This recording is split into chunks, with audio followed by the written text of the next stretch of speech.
sur ma chaîne YouTube. Une histoire d'un soir. Aujourd'hui, on se retrouve pour une nouvelle vidéo où je vais continuer à lire les fables de La Fontaine. On devrait terminer le livre 2 aujourd'hui. Il reste quand même quelques histoires à ce livre. Donc sans plus attendre, je vous propose de vous installer confortablement, couché, assis comme vous voulez, de fermer vos yeux si vous le souhaitez et de commencer cette lecture. L'aigle et l'escarpeau. L'aigle donnait la chasse à maître Jean Lapin, qui droit à son terrier s'enfouillait au plus vite. Le trou de l'escarpeau se rencontre en chemin. Je laisse à penser si ce gîte était sûr. Mais au mieux, Jean Lapin s'y blottit, l'aigle fondant sur lui, nonobstant cet asile. L'escarpeau intercède et dit: princesse des oiseaux, il vous est fort facile d'enlever malgré moi ce pauvre malheureux. Mais ne me faites pas cet affront, je vous prie. Et puisque Jean Lapin vous demande la vie, donnez-la lui de grâce ou l'ôtez à toutes. C'est mon voisin, c'est mon compère. L'oiseau de Jupiter, sans répondre un seul mot, choque de l'aile l'escarpeau, l'étourdit, l'oblige à se taire, enlève Jean Lapin.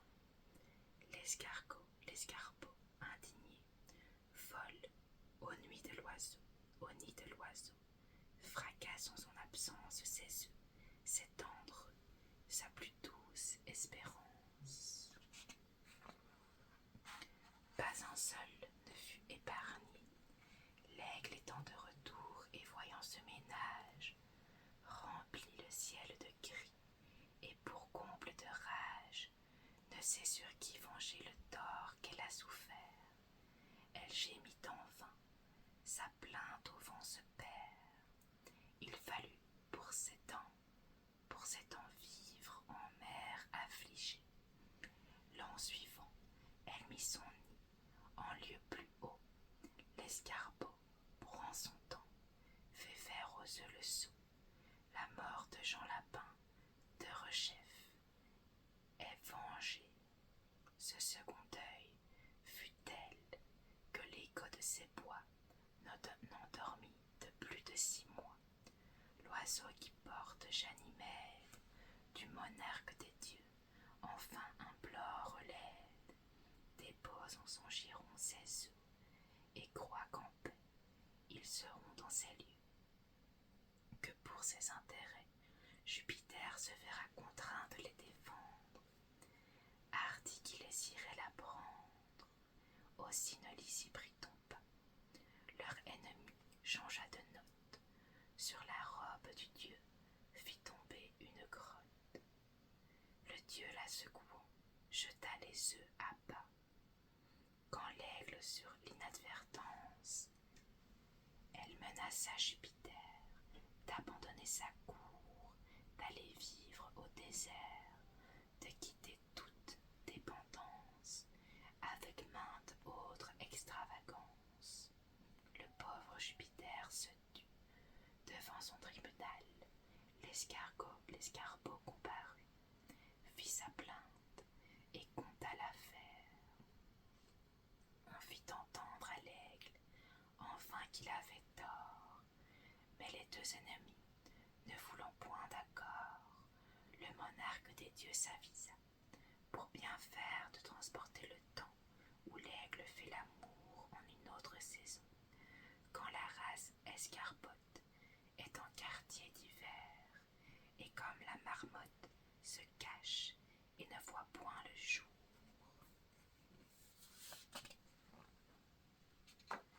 Le lion et le moucheron.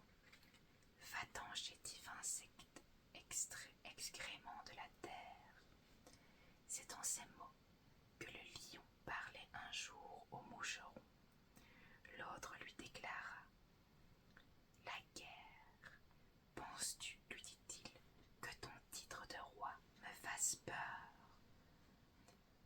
me soucie. Un bœuf est plus puissant qu'un roi. Je le mène à ma fantaisie. À peine il achevait ces mots, que lui-même il sonna la charge.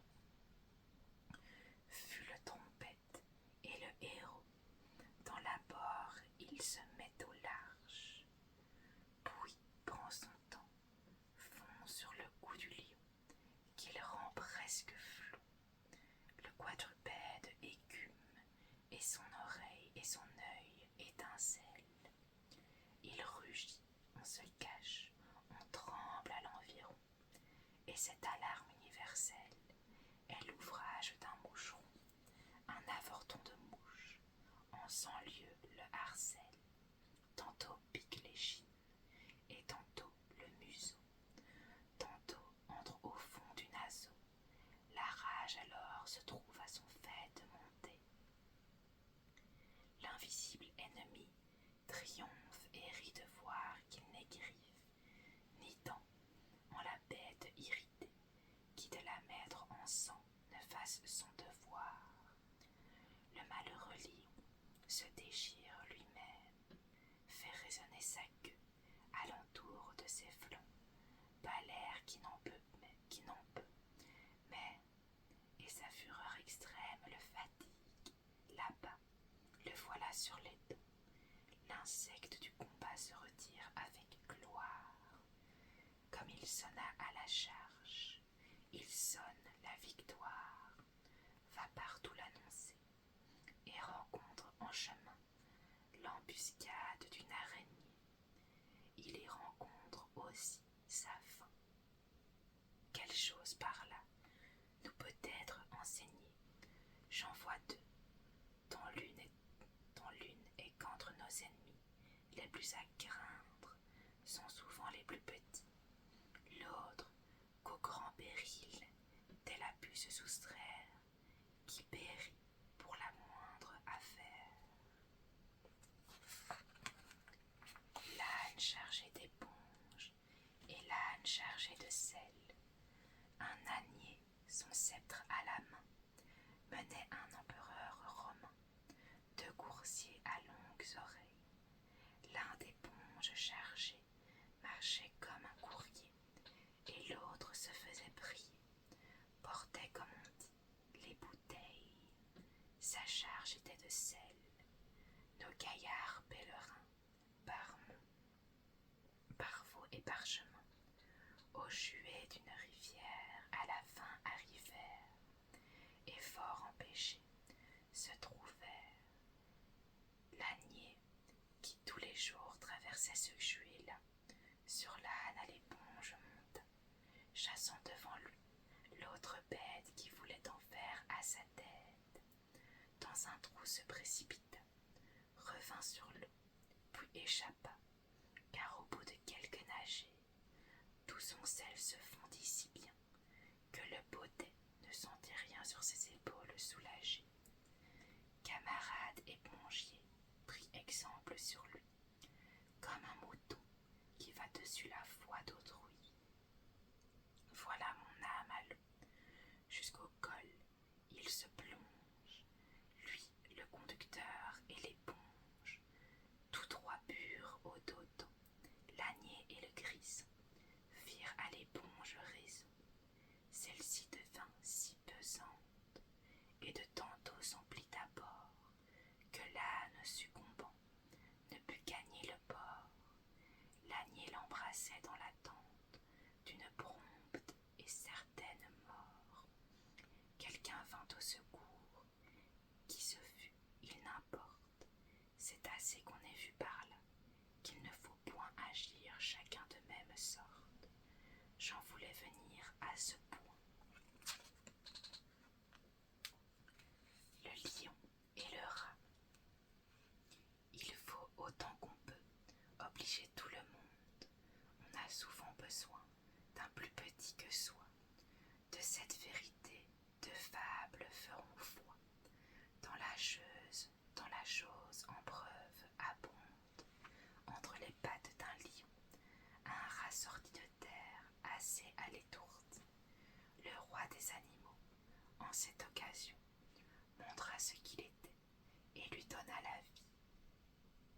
ce bienfait ne fut pas perdu. Quelqu'un aurait-il jamais cru qu'un lion d'un rat eût affaire? Cependant, il avint qu'au sortir des forêts, ce lion fut pris dans des raids, dont ses rugissements ne le purent défaire. Sire rat accourut, et fit tant par ses dents qu'une maille rongée emporta tout l'ouvrage. Patience et longueur de temps font plus que force, ni que rage. La colombe et la fourmi. L'autre exemple est tiré d'animaux plus petits. Le long d'un clair ruisseau buvait une colombe quand sur l'eau, se penchant une fourmi y tombe. Et dans cet océan, l'on eût vu la fourmi s'efforcer, mais en vain de regagner la rive. La colombe aussitôt usa de charité, un brin d'herbe dans la peau, par elle étant jeté. Ce fut un promontoire où la fourmi arrive. Elle se sauve et là-dessus passe un certain croquant qui marchait les pieds nus. Ce croquant par hasard avait une arbalète. Dès qu'il voit l'oiseau de Vénus, il le croit en son pot et déjà lui fait fête. Tandis que le tuer, mon villageois s'apprête. La fourmi le pique au talon, le filin retourne la tête. La colombe l'entend, part et tire de long le souper du croquant. Avec elle s'envole, point de pigeon pour une obole. L'astrologie qui se laisse tomber dans un pot. Un astrologue un jour se laissa choir au fond d'un pot. On lui dit: pauvre bête, tandis qu'à peine à tes pieds, tu peux voir, penses-tu lire au-dessus de ta tête. Cette aventure en soi, sans aller plus avant, peut servir de leçon à la plupart des hommes. Parmi ce que des gens sur la terre nous sommes, il en est peu. Il en est peu qui fort souvent ne se plaisent d'entendre dire qu'au livre du destin, les mortels peuvent lire. Mais ce livre qu'Homère et les siens ont chanté, qu'est-ce que le hasard parmi l'Antiquité et parmi nous la Providence? Hors du hasard, il n'est point de science. S'il en était, on aurait tort de l'appeler hasard, ni fortune, ni sort, toute chose très incertaine. Quant aux volontés souveraines de celui qui fait tout, et rien qu'avec dessein, qui les sait que lui seul, comment lire en son sein, aurait-il imprimé sur le fond des étoiles ce que la nuit des temps enferme dans ses voiles? À quelle utilité pour exercer l'esprit de ceux qui de la sphère et du globe ont écrit, pour nous faire éviter des maux inévitables, nous rendre dans les biens de plaisir incapables, en causant du dégoût pour ces biens prévenus, les convertir en maux d'avant qu'ils soient venus. Cette erreur, ou plutôt c'est crime de le croire. Le firmament se meut, les astres font leur cours, le soleil nous luit tous les jours. Tous les jours sa clarté succède à l'ombre noire, sans que nous en puissions autre chose inférer que la nécessité de luire et d'éclairer, d'amener les saisons, de mûrir les semences, de verser sur le corps certaines influences. Du reste, en quoi répond au sort toujours divers ce train toujours égal dont marche l'univers?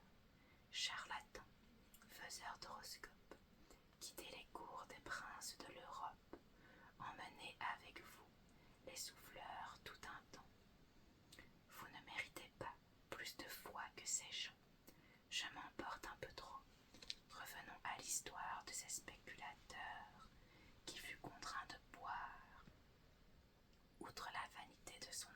mensonger. C'est l'image de ceux qui baillent aux chimères, cependant qu'ils sont en danger, soit pour eux, soit pour leurs affaires.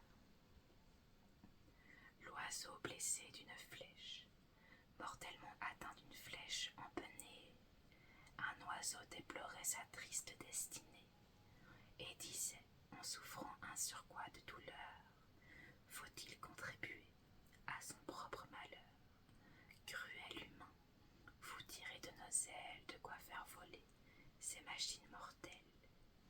Mais ne vous moquez point, engeance sans pitié.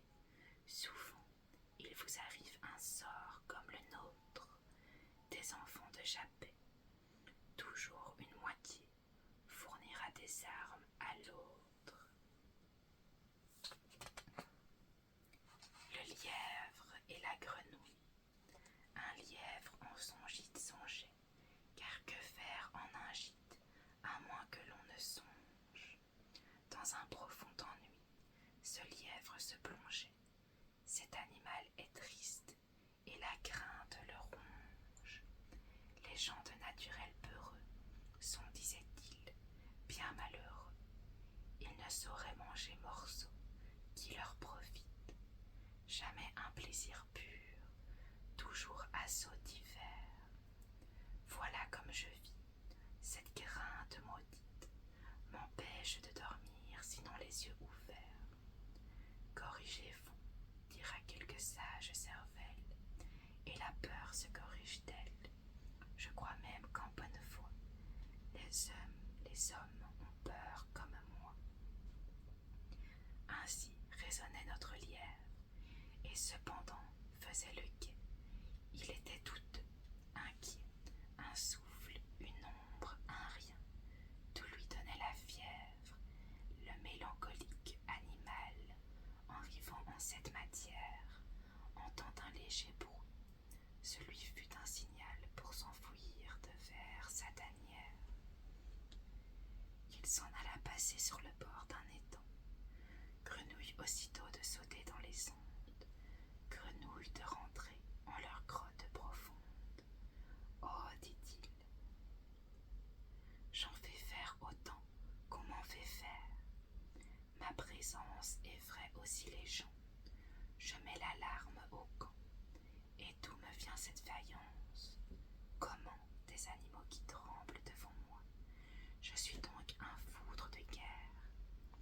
Il n'est, je le vois bien, si poltron sur la terre que ne puisse trouver un peu plus poltron que soi. Le coq et le renard, sur la branche d'un arbre, étaient en sentinelle. Un vieux coq adroit et matois. Frère, dit un renard, adoucissant sa voix, nous ne sommes plus en querelle. Paix générale cette fois. Je viens de l'annoncer. Descends que je t'embrasse. Ne me retarde point de grâce. Je dois faire aujourd'hui 20 postes sans manquer. Les tiens et toi pouvez vaquer, sans nulle crainte à vos affaires. Nous vous y servirons en frères. Faites-en les feux dès ce soir, et cependant, viens recevoir le baiser d'amour fraternel. Ami, reprit le coq, je ne pouvais jamais apprendre une plus douce et meilleure nouvelle que celle de cette paix, et ce m'est une double joie de la tenir de toi. Je vois 2 lévriers qui, je m'assure, sont courriers, que pour ce sujet on envoie. Ils vont vite et seront dans un moment à nous. Je descends, nous pourrons nous entrebaiser tous. Adieu, dit le renard, ma traite est longue à faire. Une autre fois, le galant aussitôt tire ses grègues, gagne haut, mal content de son stratagème, et notre vieux coq en soi-même se mit à rire de sa peur, car c'est double plaisir de tromper le trompeur. Le corbeau, voulant imiter Oiseau de Jupiter, enlevant un mouton, un corbeau témoin de l'affaire, et plus faible des reins, mais non pas moins glouton, en voulut sur l'heure autant faire. Il tourne alentour du troupeau, marque entre 100 moutons le plus gras, le plus beau, un vrai mouton de sacrifice. On l'avait réservé pour la bouche des dieux. Gaillard corbeau disait, en le couvrant des yeux, je ne sais qui fut ta nourrice, mais ton corps me paraît en merveilleux état. Tu me serviras de pâture. Sur l'animal bêlant, à ces mots il s'abat. La moutonnière créature pesait plus qu'un fromage, outre que sa toison était d'une épaisseur extrême, et mêlée à peu près de la même façon que la barbe de Polyphème. Elle empêtra si bien les serres du corbeau que le pauvre animal ne put faire retraite. Le berger vient, le prend, l'engage bien et beau, le donne à ses enfants pour servir ta musette. Il faut se mesurer, la conséquence est nette. Mal prend aux volereaux de faire les voleurs. L'exemple est un dangereux leurre. Tous les mangeurs de gens ne sont pas grands seigneurs, où la guêpe a passé, le moucheron demeure. Le pan se plaignait à Junon. Le pan se plaignait à Junon. Déesse, disait-elle, ce n'est pas sans raison que je me plains, que je murmure le chant dont vous m'avez fait don, déplaît à toute la nature. Au lieu qu'un rossignol, chétive créature, forme des sons aussi doux qu'éclatants, est lui seul l'honneur du printemps. Junon répondit en colère, oiseau jaloux, et qui devrait te taire? Est-ce à toi d'envier la voix du rossignol, toi que l'on voit porter alentour de ton col un arc-en-ciel nué de 100 sortes de soie, qui te panade, qui déploie une si riche queue, et qui semble à nos yeux la boutique d'un lapidaire? Est-il quelques oiseaux sous les cieux, plus que toi capable de plaire? Tout animal n'a pas toute propriété. Nous vous avons donné diverses qualités. Les uns ont la grandeur et la force en partage. Le faucon est léger, l'aigle plein de courage, le corbeau sert pour le présage, la corneille avertit des malheurs à venir. Tous sont contents de leur ramage. Cesse donc de te plaindre, ou bien, pour te punir, je t'ôterai ton plumage. La chatte métamorphosée en femme. Un homme chérissait éperdument sa chatte. Il la trouvait mignonne et belle et délicate, qui miaulait d'un ton fort doux. Il était plus fou que les fous. Cet homme donc, par prière, par larmes, par sortilège et par charme, fait tant qu'il obtient du destin que sa chatte, en un beau matin, devient femme, et le même matin, maître sot en fait sa moitié. Le voilà fou d'amour extrême, de fou qu'il était d'amitié. Jamais la dame la plus belle ne charma tant son favori. Que fait cette épouse nouvelle, son hypocondre de mari? Il l'amatou, elle le flatte, il n'y trouve plus rien de chatte, en poussant l'erreur jusqu'au bout. La croit femme en tout et partout. Lorsque quelques souris qui rongeaient de la natte troublèrent le plaisir des nouveaux mariés, aussitôt la femme est sur pied. Elle manqua son aventure, sourit de revenir, femme d'être en posture. Pour cette fois, elle accourut à point, car ayant changé de figure, les souris ne la craigna point. Ce lui fut toujours une amorce, tant le naturel est de force. Il se moque de tout, certain âge accompli. Le vase est imbibé, l'étoffe a pris son pli. En vain de son train ordinaire les accoutumés, quelque chose qu'on puisse faire. On ne saura le réformer. Coups de fourche ni d'aide rivière ne lui font changer de manière. Et, fussiez-vous embâtonné, jamais vous n'en serez le maître. Qu'on lui ferme la porte au nez, il reviendra par la fenêtre. Le lion et l'âne chassant. Le lion et l'âne chassant. Le roi des animaux se mit un jour en tête de giboyer. Il célébrait sa fête. Le gibier du lion, ce ne sont pas moineaux, mais beaux et bons sangliers, daims et cerfs bons et beaux. Pour réussir dans cette affaire, il se servit du ministère de l'âne à la voix de stentor. L'âne amait ses lions, fit office de corps.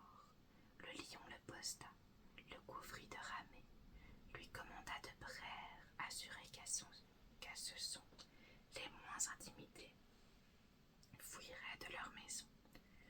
Leurs troupes n'étaient pas encore accoutumées à la tempête de sa voix. L'air en retentissait d'un bruit épouvantable. La frayeur saisissait les hôtes de ces bois. Tous fouillaient, tous tombaient au piège inévitable où les attendait le lion. N'ai-je pas bien servi dans cette occasion, dit l'âne, en se donnant tout l'honneur de la chasse? Oui, reprit le lion, c'est bravement crié. Si je ne connaissais ta personne et ta race, j'en serais moi-même effrayé. L'âne, s'il eût osé, se fut mis en colère, encore qu'on le raillât avec juste raison, car qui pourrait souffrir un âne fanfaron? Ce n'est pas là leur caractère. Testament expliqué par Ésope. Si ce qu'on dit d'Ésope est vrai, c'était l'oracle de la Grèce. Lui seul avait plus de sagesse que tout l'aréopage. En voici pour essai une histoire des plus gentilles et qui pourra plaire au lecteur. Un certain homme avait 3 filles, toutes 3 de contraire humeur, une buveuse, une coquette, la 3e avare parfaite. Cet homme, par son testament, selon les lois municipales, leur laissa tout son bien par portions égales, en donnant à leur mère tant, payable quand chacune d'elles ne posséderait plus sa contingente part. Le père mort, les 3 femelles courent au testament, sans attendre plus tard. On le lit, on tâche d'entendre la volonté du testateur, mais en vain, car comment comprendre qu'aussitôt que chacune sœur ne possédera plus sa part héréditaire, il lui faudra payer sa mère. Ce n'est pas un fort bon moyen pour payer que d'être son bien. Que voulait donc dire le père? L'affaire est consultée, et tous les avocats, après avoir tourné le cas en 100 et 100 000 manières, y jettent leur bonnet, se confessent vaincus et conseillent aux héritières de partager les biens sans songer au surplus. Quant à la somme de la veuve, voici leur dirent-ils ce que l'on conseille treuve. Il faut que chaque sœur se charge par traité du tiers payable à volonté. Si mieux n'aime la mère en crier une rente, dès les décès d'une mort courante. La chose ainsi réglée, on composa 3 lots. En l'un les maisons de bouteilles, les buffets dressés sous la treille, la vaisselle d'argent, les cuvettes, les brocs, les magasins de malvoisie, les esclaves de bouche, et pour dire en 2 mots, l'attirail de la coiffrerie, dans un autre celui de la coquetterie, la maison de la ville et les meubles exquis, les eunuques et les coiffeuses et les brodeuses, les joyaux, les robes hors de prix. Dans le 3e lot, les fermes, les ménages, les troupeaux et le pâturage, valets et C'est l'au fait, on jugea que le sort pourrait faire que peut-être pas une sœur n'aurait ce qui lui pourrait plaire. Ainsi, chacune prit son inclination. Le tout à l'estimation. Ce fut dans la ville d'Athènes que cette rencontre arriva. Petits et grands, tout approuva, le partage et le choix. Ésope seul trouva qu'après bien du temps et des peines, les gens avaient pris justement le contre-pied du testament. Si le défunt vivait, disait-il, que l'Attique aurait de reproches de lui. Comment ce peuple qui se pique d'être le plus subtil des peuples d'aujourd'hui a si mal entendu la volonté suprême d'un testateur. Ayant ainsi parlé, il fait le partage lui-même et donne à chaque sœur un lot contre son gré. Rien qui peut être convenable, partant rien aux sœurs d'agréable. Bon, ça y était assis là. À la coquette, l'attirail qui suit les personnes buveuses, la biberonne eut le bétail, la ménagère eut les coiffeuses. Telle fut la vie du Phrygien, allégeant qu'il n'était moyen plus sûr pour obliger ses filles à se défaire de leurs biens, qu'elles se marieraient dans les bonnes familles. Quand on leur verrait de l'argent, payeraient leur mère tout content, ne posséderaient plus d'effets de leur père, ce que disait le testament. Le peuple s'étonna, comme il se pouvait faire qu'un homme seul eût plus de sens qu'une multitude de gens. Les dieux, les 2 taureaux et une grenouille. 2 taureaux combattaient à qui posséderait une génisse avec l'empire. Une grenouille en soupirait. Qu'avez-vous se mit à lui dire quelqu'un du peuple croissant. Et ne voyez-vous pas, dit-elle, que la fin de cette querelle sera l'exil de l'un, que l'autre, le chassant, le fera renoncer aux campagnes fleuries. Il ne régnera plus sur l'herbe des prairies, viendra dans nos marais, régner sur les roseaux, et nous foulant aux pieds jusqu'au fond des eaux, tantôt l'une et puis l'autre. Il faudra qu'on pâtisse du combat qu'a causé Madame la génisse. Cette crainte était de bon sens. L'un des taureaux, en leur demeure, s'alla cacher à leurs dépens. Il en écrasa 20 par heure. Hélas, on voit que de tout temps, les petits ont pâti des sottises des grands. Voilà les amis.